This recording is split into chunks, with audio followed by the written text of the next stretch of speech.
আমি পাপিয়া ঘোষ ব্লগস চ্যানেলে আরেকটি নতুন ব্লগে আপনাদের স্বাগত জানাচ্ছি।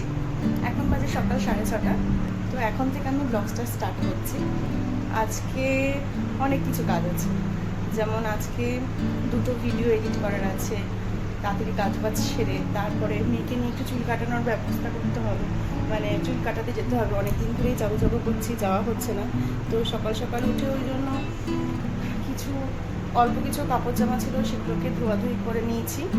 এবারে আস্তে আস্তে সাংসারিক কাজে আমাদের প্রধান কাজ যেটা সাংসারিক কাজে আমরা হাত দিতে শুরু করবো।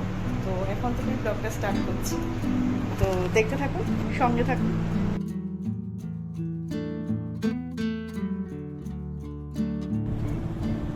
সকালবেলা ঘুম থেকে উঠে প্রথমেই আমি বাসি ঘর ঝাঁট দিয়ে নিচ্ছি। আর ওদিকে দেখুন গপু সোনা আমাদের, ওকে আমি একটু খুলে দিয়েছি। ও খুব সুন্দরভাবে নিজে নিজে বেশ নিজের শরীরচর্চা এক্সারসাইজ আমাকে ঝাঁট দিতে দেখছে, আর ও দেখুন তার সাথে সাথে ওটা নকল করছে। আর ডাক ছিল, যেহেতু ভয়েস ওভার দিচ্ছি তো ডাকটা দিতে পারিনি, সরি। কখনো এক সময় আপনাদের ওর সুন্দর খুব মিষ্টি ডাক মা ও মা বলে ডাকে, আমার খুব ভালো লাগে। তো ওটা ডাকে, তখনও শোনাবো কখনো আপনাদেরকে। তো ওর মতন করে খেলছে সকালবেলায়, খুব মানে মন ভালো আছে তাই জন্য। তো সকালবেলা ও খেলুক। তো চলুন আমি চট করে রান্নাটা বসিয়ে দিই। তো আজকে ভাবছি একটু ডিমের ঝোল করব। তো ডিমের ঝোল করার জন্য ডিমগুলো সিদ্ধ বসিয়ে দিয়েছি, আর এদিকে ভাতের জন্য চালটা বসিয়ে দিয়েছি।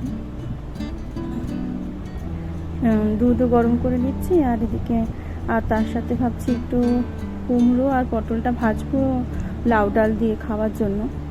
তো ওদিকে ভাত আর ডিমটা সিদ্ধ হচ্ছে, মানে ফুটতে শুরু করে দিয়েছে। তো আজকে যেহেতু একটু তাড়াতাড়ি আছে তাই জন্য চটজলদি হয়ে যায় এরকম। ডিমের ঝোলটা ছাড়া আর কিছু মাথায় আসলো না, জানেন তো। তো ভাবলাম ডিমের ঝোলটাই করে নিই। তো ডিমগুলো ভেজে তুলে নিয়েছিলাম, ফোড়ন দিয়ে এবারে মশলাগুলো একটু কষিয়ে জল ঢেলে দিলেই রান্নাটা কমপ্লিট হয়ে যাবে। ওইদিকে আড়া থেকে তখন থেকে ডাকছি, ও উঠছে না। এখন তো স্কুল ছুটি ওর, তো যেহেতু ওদের সেশন গ্যাপ চলছে, তো স্টার্ট হবে 15 তারিখ থেকে এপ্রিলের। তো এই কদিন একটু আনন্দ করে ঘুমিয়ে নিক। ওর বাবা বললো এখন আর ডাক দিকো না, থাক, তো ঘুমিয়ে নিক। তো আমি ওই জন্য ডাকিনি, ভাবলাম রান্নাটা সেরে নিই, তারপর আড়া থেকে ডাকবো। তো মশলাটা কষিয়ে নিচ্ছি। হ্যাঁ, ওর ঘুম দেখে না জানেন তো খুব ইচ্ছে করে, মানে মনে পড়ে আমাদের দিনের কথা, যখন মানে ছোটবেলায় মা আমাদের ডাকতো, সেই দিনগুলোর কথা মনে পড়ে।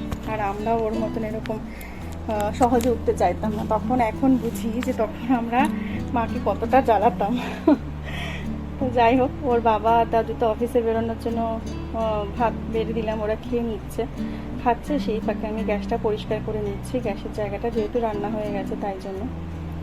তো গ্যাসের জায়গাটা পরিষ্কার করে নিচ্ছি, কারণ তারপরে ঝটপট স্নান টান সেরে পুজো দিয়ে ওকে নিয়ে বেরোতে হবে।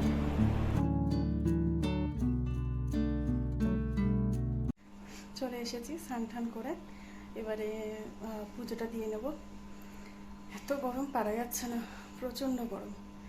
তো চটপট করে কাজ করবো ভেবেছিলাম, কিন্তু সেই দেরি হয়েই যায়। তো পুজোটা দিয়ে নিই, তারপর দেখা হচ্ছে। এই যে আমরা বেরিয়ে পড়েছি ওর হেয়ার কাট করার জন্য। তো এখন আমরা হাঁটতে শুরু করেছি, আমরা হেয়ার কাট করতে যাব। একটু দূর আছে, তো এসে দেখা হচ্ছে। তো এই যে গাইস আমরা চলে এসেছি, আমি এবার আমার হেয়ার কাট করতে যাচ্ছি। রিক্সায় উঠে পড়েছি আমরা। ওই যে মা টিকিট কাটতে চলে গেছে, টিকিট দিচ্ছে। তো চলো মেট্রো থেকে নেমে তারপর কথা বলা হচ্ছে, ঠিক আছে? তো চলো, বাই বাই।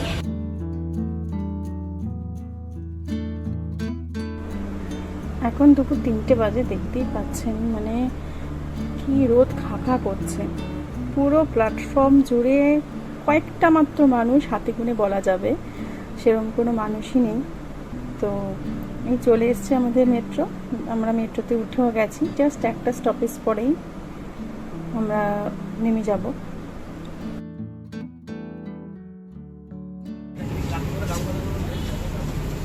মেট্রো দিয়ে নেমে গেছি।